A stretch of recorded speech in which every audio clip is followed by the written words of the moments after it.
देवाची वारी कीर्तनाची वारी।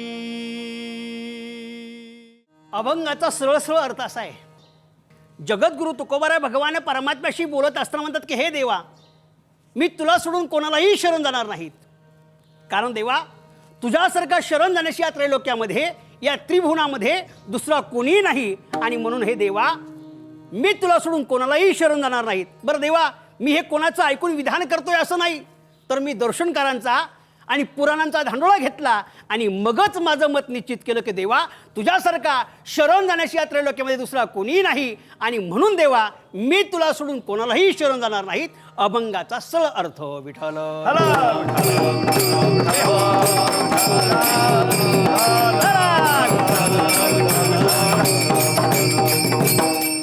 अभंगाचा प्रतिपाद्य विषय असा आहे, प्रत्येक मानवी जीवाने देवाची भक्ती करावी, प्रत्येक मानवी जीवाने देवाची शरणागती करावी, प्रत्येक मानवी जीवाने देवाचं नामचिंतन नामस्मरण करावं, असा शास्त्राचा आणि संतांचा आग्रह आहे। कारण जोपर्यंत आपण भगवान परमात्म्याची भक्ती करत नाहीत, नामस्मरण करत नाहीत, तोपर्यंत आपलं मानवी जीवन हे अपूर्ण आहेत। म्हणून हे मानवी जीवन पूर्णत्व होण्याकरता प्रत्येक मानवी जीवाने देवाची भक्ती, देवाची शरणागती, देवाचं नामस्मरण करणं गरजेचं आहे। विठ्ठल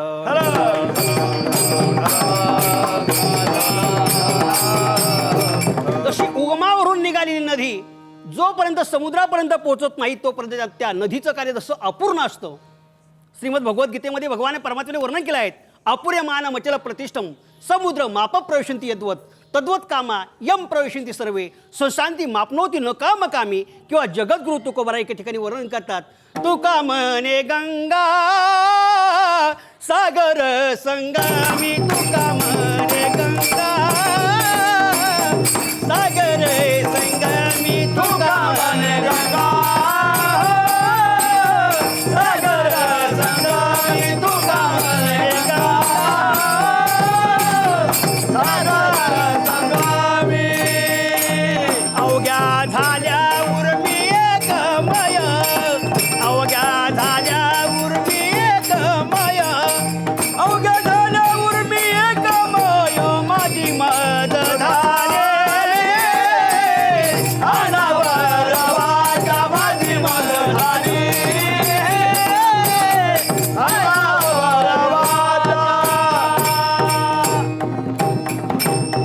तुका म्हणे गंगा सागर संगमी, अवघ्या झाल्या उर्मी एकमय। ज्याप्रमाणे उगमावरून निघालेली नदी जशी समुद्रापर्यंत जाऊन एकरूप होत नाहीत, तोपर्यंत त्या नदीचं कार्य जसं अपूर्ण असतं, तद्वत याच न्यायाने जोपर्यंत आपण भगवान परमात्म्याची प्राप्ती करून घेत नाही तोपर्यंत आपलं मानवी जीवन देखील अपूर्ण आहेत। म्हणून प्रत्येक मानवी जीवाने भगवान परमात्म्याची प्राप्ती करणं गरजेचं आहे, नवे नवे करावीच। याच्याही पुढे बोलायचं जर ठरलं तर प्रत्येक मानवी जीवाचं जर खऱ्या अर्थाने सार्थकता जर कशामध्ये असेल तर महाराज एके ठिकाणी वर्णन करतात, तुका म्हणे जन्म आल्याचे सार्थक, तुका म्हणे जन्म आल्याचे सार्थक, विठ्ठलची एक देखलिया, ओ विठ्ठलची एक देखलिया, तुका म्हणे जन्म आल्याचे सार्थक, तुका म्हणे जन्म आल्याचे सार्थक, विठ्ठलाची एक देखलिया, विठ्ठलाची एक देखलिया। तुका म्हणे जन्मा आल्याचे सार्थक, विठ्ठलाची एक देखलिया। जोपर्यंत आपण भगवान परमात्म्याची आपल्याला प्राप्ती होत नाहीत तोपर्यंत या नरयाची सार्थकता नाहीत। पण एक महत्त्वाचा प्रश्न असा आहे, अनेक मंडळी आपल्याला देवाची भक्ती करत असताना दिसतात, अनेक मंडळी देवाची भजन करत असताना दिसतात, नामस्मरण करत असताना दिसतात, पण त्यांचा उद्धार झालेला दिसत नाहीत। काय कारण? याचं एकच कारण, माणसं भक्ती करतात नाही असं नाही, भजन करतात नाही असं नाही, पण भक्ती करत असताना भजन करत असताना ते अडाणीपणाने भक्ती करतात। कशी करतात? बोलत चला, कशी करतात? अडाणीपणाने भक्ती करतात, अज्ञानीपणाने भक्ती करतात। आणि अडाणीपणाने केलेली जी भक्ती आहेत, अज्ञानीपणाने केलेली जी भक्ती आहेत, ती भक्ती कशी आहेत? ज्ञानोबरा त्या भक्तीचं वर्णन करत असताना ज्ञानोबरांनी वर्णन केलं त्या भक्तीचं। ज्ञानोबरा दोन उदाहरणं सांगतात त्या भक्तीबद्दलचे। आंधळ्या गरुडाचे पंख आहाती ते कौना उपयोगा जाती. ज्ञानोबांनी उदाहरण सांगितले याच्यामध्ये. ज्ञानोबा म्हणतात की गरुड आहेत, गरुडाला असे लांब असे पंख आहेत. लांब असे पंखाच्या साहाय्याने तो गरुड आकाशामध्ये झेप घेऊ शकतो, भरारी मारू शकतो, पण आंधळा आहेत. कसा आहे तो गरुड? आंधळा आहेत, त्याला दिसत नाहीत. मग आता तो गरुड आकाशामध्ये झेप मारायला जर गेला तर त्याची योग्य दिशेने झेप जाईल काय? जाईल ही कशावरून? तो झेप मारत असताना त्याची उडी जी आहे त्याची उडी एखाद्या डोंगरालाच धडकणार नाहीत, एखाद्या दरीतच कोसळणार नाहीत, एखाद्या समुद्रातच तो पडणार नाहीत. त्याची उडी मारणं जसं चुकीचं आहे तसं अडाणीपणाने अज्ञानीपणाने केलेली भक्ती देखील चुकीची आहे. विठ्ठल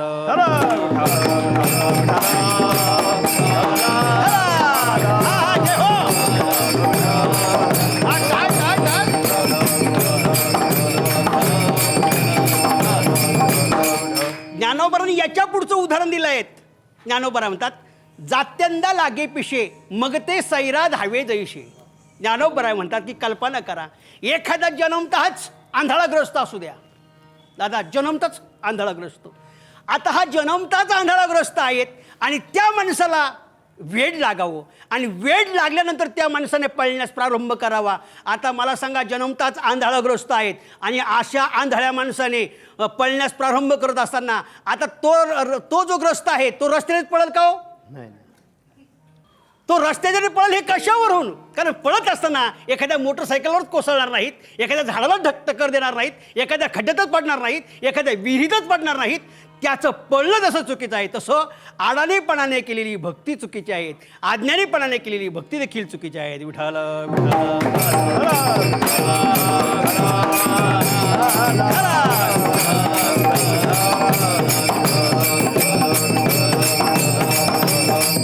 भक्ती किती करतो हे महत्वाचं नाही, त्यातला अनुभव काय हे महत्वाचं आहे.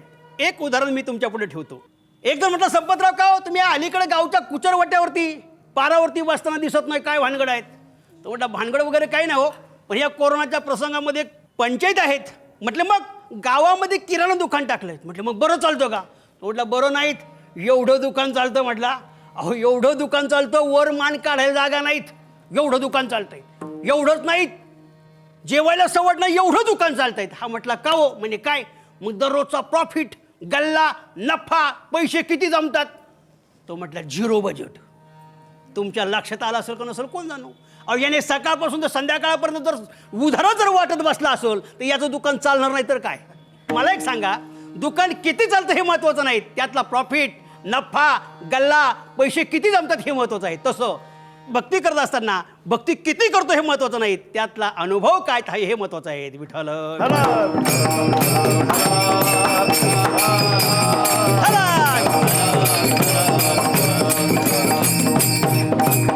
एक ग्रस्त म्हटला, महाराज 55 वर्ष झाले पठ्ठ्याच्या गळ्यामध्ये माळ आहेत. म्हटलं वा वा, आनंद आहेत. 25 वर्षापासून म्हटलं आळंदी पंढरपूरची वारी करतोय. म्हटलं वा, आनंदाची गोष्ट आहे. म्हटलं का म्हणजे काय? एक तुम्हाला प्रश्न विचारू का? म्हणजे बोला की.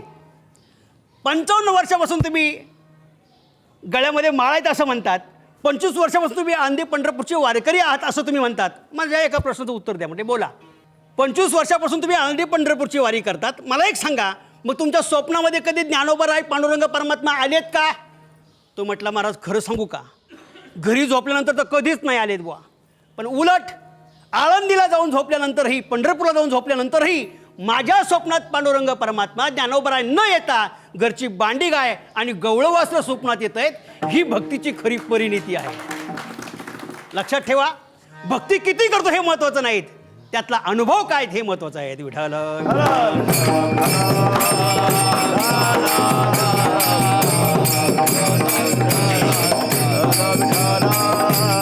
वास्तवता जर पाहिला जर गेला तर भक्ती ही 2 मार्गाने करावं. एक साध्य ज्ञान आणि दुसरं साधन ज्ञान. साध्य ज्ञान कशाला म्हणावं आणि साधन ज्ञान कशाला म्हणावं? ज्या देवाची भक्ती करायची आहे त्याला साध्य ज्ञान म्हणावं आणि ज्या मार्गाने भक्ती करायची आहेत त्याला साधन ज्ञान म्हणावं. पण माणसे दोन्ही मार्ग सोडून आणि अन्य इतर मार्गाने भक्ती करतात.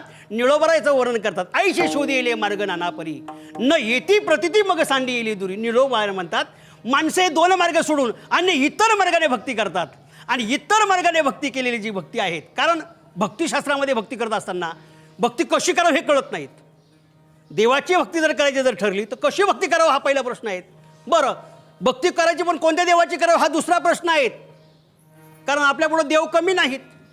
मला सांगा, देव कमी आहे का आपल्यापुढं? मी जर प्रश्न तुम्हाला केला, देव किती आहेत असं जर प्रश्न केला तर किती देव आहेत बरं? वा वा, किती आहेत? 33 कोटी देव आहेत आणि 8 कोटी भैरव. एकूण किती झाले? 41 कोटी देवांची संख्या झाली. पण ही पण कमी पडते. काही काही माणसं ज्ञानोबा म्हणतात की हे जर की कमी आहेत, पुन्हा माणसं आपल्या मनाने नवीन देवाचं प्रोडक्शन करू शकतात आणि त्याची भक्ती करतात. ही देव कमी पडतात, ही देव कमी पडतात. पण भगवान परमात्म्याने गीतेमध्ये म्हटलं आहे की बाबा हजारो लोक देवाची भक्ती करत असताना दिसतात, हजारो लोक देवाची भक्ती करत असताना दिसतात, पण त्यांचा उद्धार झाले दिसत नाहीत. मनुष्यानाम सहस्रेषु कश्चित येतती सिद्धये येततामपि सिद्धानाम कश्चिन माम व्यति तत्वतः. हजारो लोक देवाची भक्ती करत असताना दिसतात, पण देवापर्यंत एखादाच कोणीतरी पोचतो. विरळा ऐसा कोणी, एखादाच कोणीतरी पोचतो. याचं एकच कारण असं आहे, भक्ती कशी करावं कळत नाहीत, कोणाची करावं हे कळत नाहीत, त्या देवाची उपासना कशी करावी हे कळत नाहीत. न कळल्यामुळं म्हणून जगद्गुरु तुकोबार अशा अडाणी लोकांकडे आलेत. अशा अडाणी मंडळीकडे आल्यावरती जगद्गुरु तुकोबार म्हटले, बाबा मी तुम्हाला उपदेश करत नाहीत, पण फक्त मी भक्ती कशी करतो यावर तुम्ही ठरवा, तुम्हाला भक्ती कशी करायची आहे. जगद्गुरु तुकोबार भगवान परमात्म्याची भक्ती करत असताना भगवान परमात्म्याला असं वाटलं, तुकोबार आपली भक्ती करतात, पण आपण तुकोबारांची परीक्षा पाहावी, ते खऱ्या अर्थाने आपली भक्ती करतात की काय. कधी कधी मी सांगत असतो, भगवान परमात्मा देखील कधी कधी भक्ताची परीक्षा पाहत असतो. मी सांगत असतो, जो देवाच्या परीक्षेमध्ये उतरतो तो खरा भक्त, आणि जो गुरुच्या परीक्षेमध्ये उतरतो तो खरा शिष्य. विठ्ठल हो.